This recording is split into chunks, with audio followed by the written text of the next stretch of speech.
सभी मित्रों को नमस्ते। देखिएगा मित्रों, अपने बात करें पशुपालन, जो आगामी प्रतियोगी परीक्षा राजस्थान कृषि प्रवेशक और राजस्थान पशु परीक्षा पार्ट 2 की दृष्टि से बहुत ही महत्वपूर्ण क्लास है। और आज की क्लास में हम बात करेंगे पशुओं के प्रमुख उत्पाद में खीस, जहां से एग्रीकल्चर सुपरवाइजर में कई बार 1 या 2 प्रश्न पूछे गए और पशु परीक्षण में यहां से 1 प्रश्न पूछने की पूरी संभावना है। तो मित्रों, अगर आपको वीडियो अच्छी लगे तो वीडियो को अधिक से अधिक शेयर करें, लाइक करें, कमेंट करें और यूट्यूब चैनल को सब्सक्राइब करें। तो शुरुआत करते हैं आज की अपनी क्लास खीस।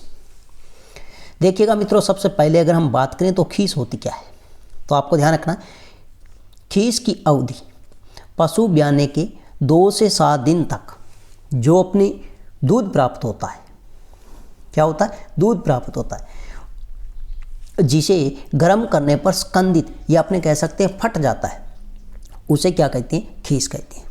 मतलब नया पशु ब्याया और ब्याने के बाद 2 से 7 दिन तक हमें जो दूध प्राप्त होता है और उस दूध को हम जैसे ही गर्म करते हैं तो गर्म करने पर क्या हो जाता है, स्कंदित या फट जाता है, तो उसे हम क्या कहते हैं, खीस कहते हैं। नेक्स्ट है, यह प्रश्न पूछा जाए, वेरी इंपॉर्टेंट प्रश्न है। नवजात बच्चे के लिए मुख्य पोषण है, बच्चे कह सकते हैं, बछड़ा कह सकते हैं, बछड़ी कह सकते हैं, तो खीस है नवजात बछड़े के लिए मुख्य पोषण है जो रोग प्रतिरोधकता उत्पन्न करती है, रोग प्रतिरोधकता उत्पन्न करती है। अब देखिएगा, ये जो नवजात बछड़े होते हैं इनको 1 से लेकर 2 घंटे के अंदर शरीर भार का 1/10 भाग खीस पिलानी चाहिए। यह प्रश्न पूछा गया है, तो आपको ध्यान रखना है कि नवजात बछड़े को खीस उसके शरीर भार का कितना पिलानी चाहिए, तो 1/10 भाग।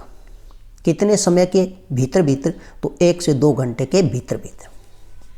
यह जो खीस होती है इसका गुण क्या है, तो यह विरेचक है। ये क्या है, विरेचक किसे कहते हैं, दस्तावर। मतलब इसका अधिक सेवन करने से दस्त लगने शुरू हो जाते हैं, तो विरेचक या दस्तावर है। इसका जो पीएच मान होता है वो होता है 5.7 से लेकर 6.4। इसमें अम्लता आपको अच्छे से ध्यान रखनी, अम्लता कितनी है, 0.2 से 0.4। आपेक्षिक घनत्व अगर आपसे पूछे 1.040 से 1.080, ये एग्रीकल्चर सुपरवाइजर में प्रश्न पूछा जा सकता है, वेरी इंपॉर्टेंट। हिमांक बिंदु की अगर मैं बात करूं तो -0.605 डिग्री सेल्सियस, ये इसका क्या रहेगा, हिमांक बिंदु। अब देखिएगा, खीस में दूध की अपेक्षा 2 से 4 गुना अधिक कैसीन प्रोटीन पाई जाती है। अब ये कैसीन प्रोटीन है, इसका मुख्य कार्य क्या होता है, इससे होता है दूध का सफ़ेद रंग। क्या होता है, दूध का क्या होता है, सफ़ेद रंग। दूध का सफ़ेद रंग है वो किस प्रोटीन के कारण होता है, तो वो होता है कैसीन प्रोटीन के कारण। अब देखिएगा, खीस में दूध की अपेक्षा 2 से 4 गुना अधिक कैसीन प्रोटीन पाई जाती है। इसका मतलब है दूध से अधिक खीस का जो रंग है वो सफ़ेद होता है। तो यह आपको अच्छे से ध्यान रखना है। अब आपको ध्यान रखना है खीस में दूध की अपेक्षा लोहे की मात्रा, तो वो कितनी है, 17 गुना अधिक है, और कैरोटीन की मात्रा है वो कितनी है, 9 गुना अधिक पाई जाती है।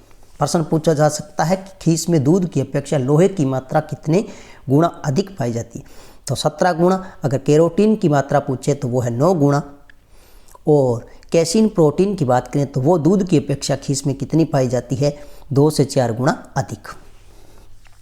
मुख्य रूप से अगर विटामिन की अगर हम बात करें तो इसमें विटामिन ए भरपूर मात्रा में पाया जाता है, और इसी के साथ में ट्रिप्टोफैन, क्या है, ट्रिप्टोफैन पदार्थ की अधिक मात्रा होती है। खीस का पीला रंग है वो आपको अच्छे से ध्यान रखना है, जेंथोफिल के कारण होता है।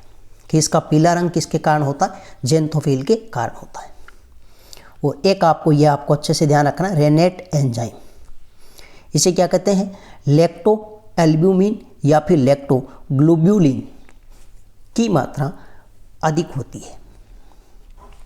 अब देखिएगा, हमने सबसे पहले बात की थी खीस की अवधि पशु ब्याने के 2 से 7 दिन तक, जिसे गर्म करने पर स्कंदित या फट जाता है, जो दूध होता है वो गर्म करने पर स्कंदित या फट जाता है, वो किस एंजाइम की वजह से होता है? तो आपको ध्यान रखना रेनेट एंजाइम की वजह से, रेनेट एंजाइम की वजह से। और इसकी अधिकता होती है किसमें? खीस में, जिसके कारण जो दूध होता है उसको गर्म करने पर स्कंदित हो जाता है या फिर फट जाता है। तो ध्यान रखना, वेरी वेरी इंपॉर्टेंट है। रेनेट एंजाइम, लैक्टोएल्ब्यूमिन और लैक्टोग्लोबुलिन की अधिकता पाई जाती है, वो किस में पाई जाती है? खीस में पाई जाती है। तो ये थी मित्रों आज की अपनी छोटी सी क्लास। नेक्स्ट मिलते हैं एक नई वीडियो के साथ में, तब तक के लिए धन्यवाद।